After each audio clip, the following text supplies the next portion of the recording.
Madame, monsieur, bonjour. L'essentiel des titres à la une de l'actualité de ce vendredi 18 mars. Bilan provisoire des opérations menées depuis le 1er février par les forces de l'ordre. La police nationale informe avoir procédé à 233 arrestations sur tout le territoire, selon le porte-parole, l'inspecteur Gary Desrosiers. Les principaux chefs d'accusation retenus contre les individus interpellés sont détention illégale d'armes à feu, viol et viol sur mineurs, trafic illicite de stupéfiants et séquestration.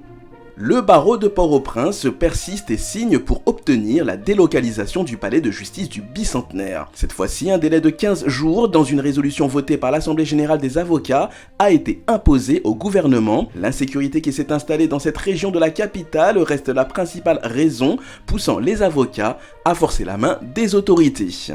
Une rencontre s'est tenue jeudi entre le président du Sénat Joseph Lambert et le coordonnateur du parti politique En Avant Gerry Tardieu. Cette rencontre a porté autour des sujets de l'insécurité grandissante et de l'impasse politique actuelle selon la structure En Avant. Lors de sa prise de parole, l'ancien député Gerry Tardieu a mis l'accent sur la position de son parti qui plaide pour un compromis entre les acteurs politiques et ceux de la société civile. À présent, ouvrons notre page internationale. Le président russe Vladimir Poutine est apparu en public pour la première fois depuis des mois. Le chef du gouvernement s'est exprimé à l'occasion de la célébration des 8 années d'annexion de la Crimée dans un stade rempli de militants acquis à sa cause. La Russie a dû récemment faire face à un désistement de poids au siège de l'ONU. Ses deux partenaires, l'Inde et la Chine, ont en effet refusé de s'aligner sur la position russe et décliné la demande de support militaire et économique de ces deux puissances. Résultat, l'ambassadeur russe a dû se résigner à annuler sa demande de réunion visant à condamner l'attitude de l'Ukraine. En parallèle, la jeunesse russe commence à sentir les effets de cette guerre qui ne porte pas son nom. Les réseaux sociaux comme Instagram sont maintenant inaccessibles, ce qui met à mal les influenceurs dont le métier et de représenter des marques virtuellement.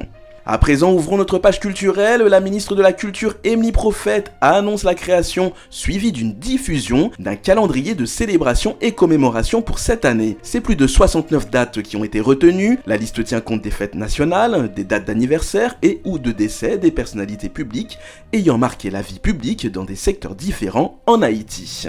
Et puis enfin, Matthew Knowles a validé le projet d'un biopic consacré à sa carrière. Le père de Beyoncé, ancien manager de son groupe les Destiny's Child, a vendu sa société Music World Entertainment à un fonds d'investissement, APX Capital Group. Et dans les termes de la vente, il s'est arrangé pour diriger la division film et télévision du groupe qui développera des projets à hauteur de 250 millions de dollars. Allez, c'est tout pour aujourd'hui. Juste avant de vous quitter, je vous rappelle que cette page d'information vous est présentée par Claire Lacaille. Je vous donne rendez-vous d'ici 1 heure pour une nouvelle édition sur Juno 7.